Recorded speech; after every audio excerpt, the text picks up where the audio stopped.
بسم اللہ الرحمن الرحیم۔ السلام علیکم دوستو، آج میں جو سچا واقعہ آپ کے سامنے پیش کرنے جا رہی ہوں، یہ کوئی اتنی غیر معمولی بات نہیں ہے، مگر ہمارے معاشرے نے، ارد گرد کے لوگوں نے نہ جانے کیوں اسے غیر معمولی بنا دیا ہے۔ میرا نام ظہور احمد ہے اور میں اپنے محلے کی مسجد میں امامت کے فرائض سر انجام دیتا ہوں۔ اسی مسجد میں پہلے میرے والد صاحب امامت کے فرائض سر انجام دیا کرتے تھے، اور پھر اب 2 سال سے ان کی وفات کے بعد یہ عہدہ میں نے سنبھال رکھا ہے اور اپنی طرف سے پوری ذمہ داری کے ساتھ اپنے اس فرائض کو نبھانے کی کوشش کرتا ہوں۔ قرآن پاک میں اللہ تعالیٰ نے فرمایا ہے کہ انسان کو مشقت کے لیے پیدا کیا گیا ہے۔ زندگی صرف سہولت کا نام نہیں ہے، اس میں اونچ نیچ آتی ہے، خوشی غمی کا نام ہی زندگی ہے، اور اس طرح کے واقعات ہوتے رہتے ہیں، کبھی اپنے ساتھ، کبھی اپنے ارد گرد میں، جاننے والے دوست احباب میں۔ لیکن اب چند دن سے مجھے جو خبر سنائی دے رہی تھی وہ عجیب سی تھی۔ یہ خبر تو میں نے کئی دن سے سن رکھی تھی، مگر میں نے اس کا تذکرہ کہیں بھی نہیں کیا تھا، کیونکہ مجھے یہ عادت نہیں تھی کہ گھر جاؤ اور بیٹھ کر دوسروں کی باتیں کرو۔ میں جب بھی گھر جاتا اپنی بیوی کے ساتھ بیٹھ کر جو تھوڑا بہت گپ شپ کا وقت ملتا تھا، وہ ہم اپنی باتیں کرتے، اپنے بچوں کی باتیں کرتے، ان کے مستقبل کی باتیں کیا کرتے تھے۔ میں ہمیشہ اپنی بیوی کو دوسروں کی باتیں کرنے سے منع کرتا تھا، کیونکہ ایک تو یہ چغلی میں شمار ہو جاتا ہے اور غیبت میں شمار ہو جاتا ہے، دوسرا ہمیں دوسروں کی باتیں کرنے سے ملتا بھی آخر کیا ہے، ہمارے اپنے نیک اعمال ضائع ہو جاتے ہیں۔ مگر اس شام جب میں مغرب کی نماز کے بعد گھر داخل ہوا، جیسے ہی میں دروازے میں داخل ہوا، معمول کے مطابق میری بیوی فوراً اپنی جگہ سے اٹھی اور اس نے کچن کا رخ کیا۔ مجھے دیکھتے ہی وہ ہمیشہ یوں ہی اپنی جگہ سے اٹھ کر کچن میں گھس جایا کرتی تھی۔ یہ اس کا روز کا معمول تھا۔ میں جانتا تھا کہ اب کچھ دیر بعد وہ کچن سے باہر آئے گی اور اس کے ہاتھ میں گرم گرم کھانے کی پلیٹ ہوگی، اور پھر ایسا ہی ہوا۔ چند منٹ بعد وہ کچن سے نمودار ہوئی اور اس نے گرم گرم کھانے کی ٹرے میرے سامنے لا کر رکھی اور خود پانی لینے چلے گئی۔ پانی کا گلاس لا کر وہ میرے پاس ہی بیٹھ گئی۔ یہ بھی اس کا روز کا معمول تھا۔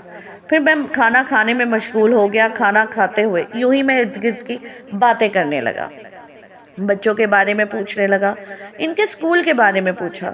باتیں کرتے کرتے اچانک میری بیوی نے کہا، آپ نے سنا وہ ماسٹر رشید کے بارے میں؟ اپنی بیوی کے منہ سے یہ بات سنتے ہی میں نے ایک گہری نظر اس پر ڈالی تو وہ ایک دم شرمندہ سی ہوگی، اور پھر جلدی سے اپنی خجالت مٹانے کو بولی، وہ آج ہماری ہمسائی ہے نا فوزیہ، وہ میرے پاس آئی تھی، وہ بتا رہی تھی۔ میں نے کہا، یہ تو بڑی عجیب بات ہے، آپ کو پتا ہے میں تو گھر سے باہر جاتی نہیں ہوں، اس لیے آپ سے ذکر کیا، کیا یہ بات سچ ہے؟ اس نے ایک بار پھر سوالیہ انداز میں میری جانب دیکھا تو میں نے ماتھے پر تیوری ڈال کر اسے گھور کر دیکھا اور کہا، کمال کرتی ہو تم بھی، کتنی معیوب بات ہے کہ میں اپنے کھانے کے دسترخوان پر کسی اور کی باتیں کرنا۔ ایک بار پھر میری بیوی کے چہرے پر شرمندگی کے آثار پھیلنے لگے، اور پھر وہ کہنے لگی، نہیں، میں تو بس یوں ہی ذکر کر رہی تھی، یہ پوچھنے کے لیے کہ کیا یہ بات سچ ہے یا جھوٹ۔ میں نے پانی کا گلاس اٹھایا اور منہ کے ساتھ لگا لیا۔ خالی گلاس ٹرے میں رکھنے کے بعد میں نے اسے کہا، دیکھو بیگم، یہ بات سچ ہو یا جھوٹ، ہمیں اسے کیا لینا دینا؟ اگر سچ بھی ہو تو تم بتاؤ، کیا یہ بات بری ہے؟ کچھ سوچتے ہوئے اس نے نفی میں سر ہلا دیا اور کہنے لگی، نہیں، بری تو نہیں ہے، مگر پھر بھی۔ اب اس کے منہ سے یہ پھر بھی کا لفظ سن کر مجھے ایک بار پھر سے غصہ چڑھنے لگا۔ میں نے منہ میں بسم اللہ کا ورد کیا اور اپنے غصے کو بھگانے کی کوشش کی۔ اپنے آپ کو نارمل کے بعد میں نے اس سے کہا، یہ جو تم نے کہا ہے نا، پھر بھی اسی وجہ سے لوگوں نے اس بات کو اتنا بڑا بنا رکھا ہے۔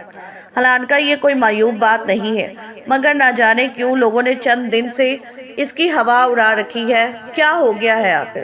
مجھے تو یہ بات سمجھ نہیں آتی کہ یوں کسی کا مذاق بنانے سے کیا مل جائے گا۔ میری بیوی ایک دم خاموش ہو چکی تھی۔ اب اس نے میرا جواب سنے بغیر برتن اٹھائے اور جلدی سے کچن میں غائب ہو گئی۔ کچھ دیر بعد اس نے خاموشی سے چائے کا کپ لا کر میرے پاس رکھ دیا اور دوبارہ اس نے اس بات کا تذکرہ نہیں کیا۔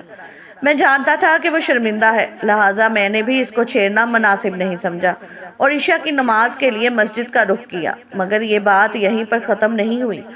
اگلے دن مسجد میں ظہر کی نماز کے بعد جب سب نمازی مسجد سے جا چکے تھے، میں نے قرآن پاک کھولا اور تلاوت کلام میں مصروف ہو گیا۔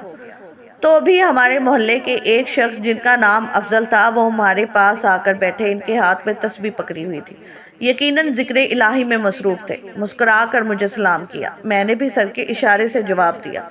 میرے پاس بیٹھ کر ادھر ادھر کی باتیں کرنے لگے۔ اب کلام پاک پڑھ کر مجھے بیچ میں رک رک کر ان کی بات کا جواب دینا پڑ رہا تھا۔ مجھے یہ بات معیوب معلوم ہو رہی تھی، لہٰذا میں نے نہ چاہتے ہوئے بھی کلام پاک کو بند کر دیا اور توجہ سے افضل صاحب کی بات سننے لگا۔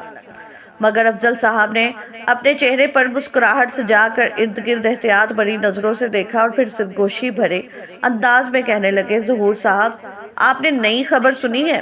اتنا کہہ کر وہ خاموش ہو گئے، پھر سوالیہ نظروں سے میری طرف دیکھنے لگے۔ میں نے ماتھے پر بل ڈال کر انہیں حیرت سے دیکھا اور کہا، کون سی نئی خبر؟ کس بارے میں بات کر رہے ہیں افضل صاحب؟ پہیلیاں کیوں بھجوا رہے ہیں؟ سیدھی سیدھی بات کریں نا۔ جواب میں افضل صاحب ایک بار پھر سے گہری مسکراہٹ چہرے پر سجاتے ہوئے کہنے لگے، ارے وہی ماسٹر رشید صاحب کے بارے میں، اور کیا؟ میں نے چہرے پر ناگواری کے تاثرات سجاتے ہوئے کہا، نہیں، میں نے ماسٹر رشید کے بارے میں کچھ نہیں سنا۔ حالانکہ یہ بات غلط تھی، کیونکہ میں نے بخوبی جانتا تھا کہ ماسٹر رشید صاحب کے پاس بارے میں آج کل محلے میں کیا خبر گردش کر رہی ہے، مگر میں نے صرف اس وجہ سے انکار کیا کیونکہ میں نہیں چاہتا تھا کہ مسجد میں اللہ کے گھر میں بیٹھ کر ہم اس وقت کسی شخص کی غیبت کریں۔ اس کے بعد فوراً ہی میں نے کلام پاک کو دوبارہ کھولتے ہوئے افضل صاحب کو اشارہ کیا اور کہا، میں کچھ دیر اپنا سبق دہرا لوں۔ افضل صاحب میرے اشارے کو سمجھ چکے تھے، لہٰذا فوراً ہی سلام کہتے ہوئے وہاں سے اٹھ کر مسجد سے باہر نکل گئے، اور میں نے تعصب سے سر ہلا دیا اور سوچنے لگا کہ لوگ کس قدر جلد بازی کا شکار ہے، دوسرے کی ٹانگ کھینچنے کے لیے، دوسرے کا مذاق بنانے کے لیے، اس کا تمسخر اڑانے کے لیے جیسے کسی بات کے منتظر رہتے ہیں۔ حد ہوگی۔ تبھی مجھے ماسٹر رشید صاحب کا خیال آیا، سوچنے لگا کہ ان پر اس وقت کیا گزر رہی ہوگی۔ وہ بھی تو اس سارے معاملے میں باخبر ہوں گے، وہ بھی جانتے ہوں گے کہ محلے بھر میں ان کے بارے میں چیمگوئیاں ہو رہی ہیں، کس قدر شرمندگی محسوس کر رہے ہوں گے وہ۔ تبھی مجھے خیال آیا کہ میں نے ایک دو دن سے انہیں مسجد میں بھی نہیں دیکھا، حالانکہ وہ تو 5 وقت کے نمازی تھے۔ ہر اذان کے بعد مسجد میں آنے والے اولین نمازیوں میں ماسٹر رشید پائے جاتے تھے، مگر اب 1-2 دن سے وہ مجھے نظر نہیں آ رہے تھے۔ کہیں اس کے پیچھے یہی وجہ تو نہیں کہ محلے میں اٹھتی ہوئی یہ خبر ان تک بھی پہنچ چکی ہے، اور وہ مذاق کا نشانہ بننے والی اس خبر کو شاید برداشت نہیں کر پا رہے یا پھر شرمندگی محسوس کر رہے ہیں۔ میرے دل و دماغ میں جیسے ہی یہ خیال آیا، مجھے عجیب سی بے چینی نے گھیر لیا، کیونکہ یہ واقعی پریشانی کی بات تھی۔ فوراً کلام پاک کو بند کر کے میں نے الماری میں رکھا اور سوچنے لگا کہ مجھے اس بارے میں کیا کرنا چاہیے، کیونکہ معمولی خیال کی جانے والی یہ بات شاید کسی کے لیے بہت بڑی ہو سکتی ہے، کیونکہ ایک شخص 2 دن سے نماز ادا کرنے کے لیے مسجد نہیں آ رہا ہے، اس کا مطلب ہے وہ شرمندگی محسوس کر رہا ہے، اور یہ بات سوچ کر ہی مجھے اپنے آپ سے اور اپنے معاشرے سے شرم آ رہی تھی۔ لہٰذا میں نے دل میں ٹھان لیا کہ میں اس بارے میں ضرور کچھ کروں گا۔ اس دن بدھ کا روز تھا، جمعرات کا دن سوچتے ہوئے گزرا اور اگلے دن جمعہ آ گیا۔ میں نے سوچ لیا کہ اب مجھے کیا کرنا ہے۔ جمعے کی نماز میں خطبے کے دوران میں نے اسی موضوع پر بات کرنے کا سوچا جو آج کل ماسٹر رشید کے حوالے سے محلے بھر میں گردش کر رہا تھا۔ اس سے پہلے میں نے مسجد میں یہ اعلان بھی کر دیا کہ جمعہ کی نماز میں تمام حضرات ضرور شرکت کریں، کیونکہ میں ایک اہم بات سے انہیں آگاہ کرنا چاہتا ہوں۔ جان بوجھ کر میں نے اپنے اس اعلان میں تجسس رکھا تھا تاکہ لوگ زیادہ سے زیادہ نماز میں شرکت کے لیے آئیں اور میں انہیں اس معاملے کی طرف توجہ دلا سکوں۔ پھر میری توقع کے عین مطابق وہی ہوا جو میں نے سوچا تھا۔ جمعہ کی نماز میں لوگ معمول سے بڑھ کر تھے۔ ویسے تو عام طور پر بھی ایسا ہوتا ہے کہ جمعہ کی نماز میں عام دنوں کی نسبت زیادہ رش ہوتا ہے، مگر میرے اعلان کی وجہ سے آج رش کچھ زیادہ ہی تھا، اور میں اس بات سے خوش تھا۔ اور پھر جب میں نے خطبہ شروع کیا تو میں نے عرض کی، میرے بھائیوں، قرآن پاک میں اللہ تعالیٰ ارشاد فرماتا ہے کہ تم میری کون سی نعمت کو جھٹلاؤ گے، اور دنیاوی نعمتوں میں سے اولاد اللہ تعالیٰ کی سب سے بڑی اور پیاری نعمت ہے۔ یہ وہ نعمت ہے جو ہر شادی شدہ جوڑے کی خواہش ہے۔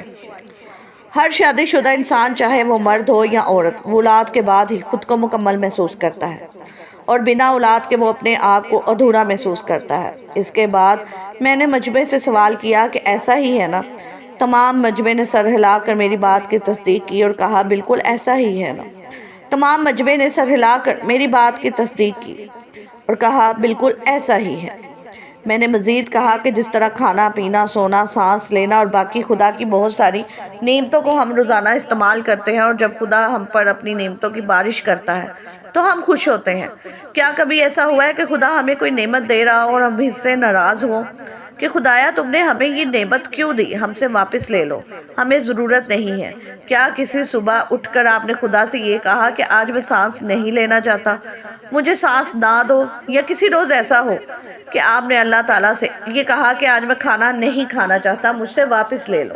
نہیں، خدا کی ہر دی گئی نعمت کو ہم شکر کے ساتھ قبول کرتے ہیں، باہیں کھول کر اس کا استقبال کرتے ہیں اور اسے اپنا حق سمجھتے ہیں۔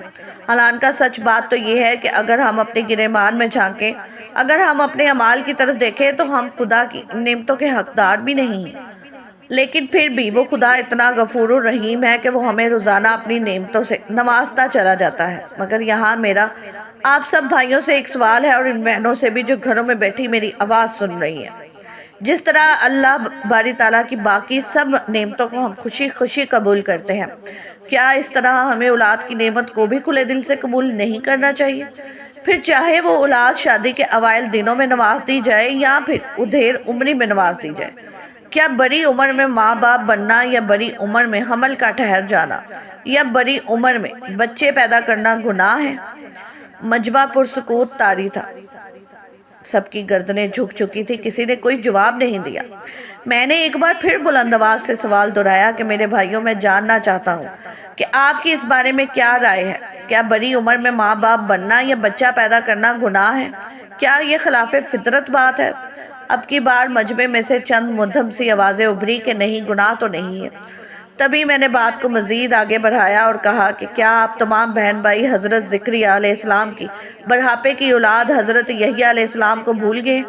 اللہ تعالیٰ نے بڑھاپے میں ان کو اولاد عطا کی، تو اس کا مطلب ہے کہ اللہ تعالیٰ جب چاہے جس وقت چاہے کن کہہ سکتا ہے۔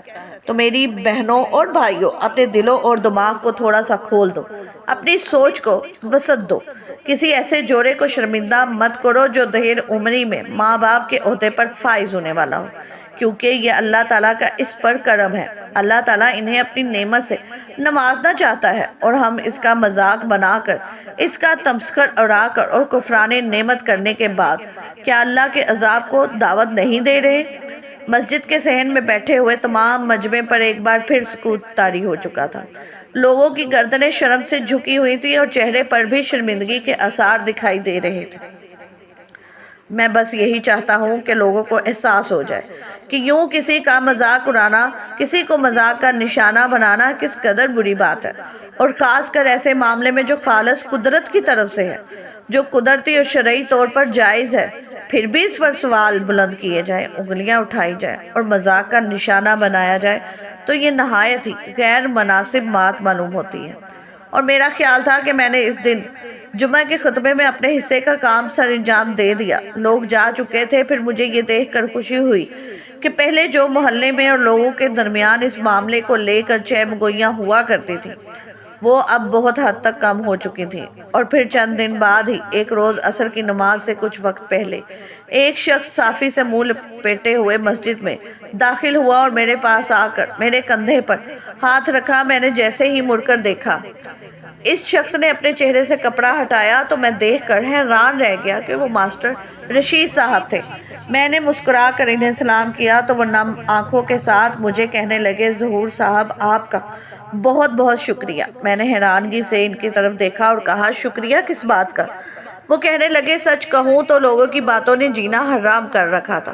شرمندگی اس قدر تھی کہ گھر سے نکلنا دو بھر ہو گیا تھا، مگر آپ نے لوگوں کی آنکھیں کھول دی، اور مجھے خوشی اس بات کی ہے کہ مثبت قدم کسی نے تو اٹھایا۔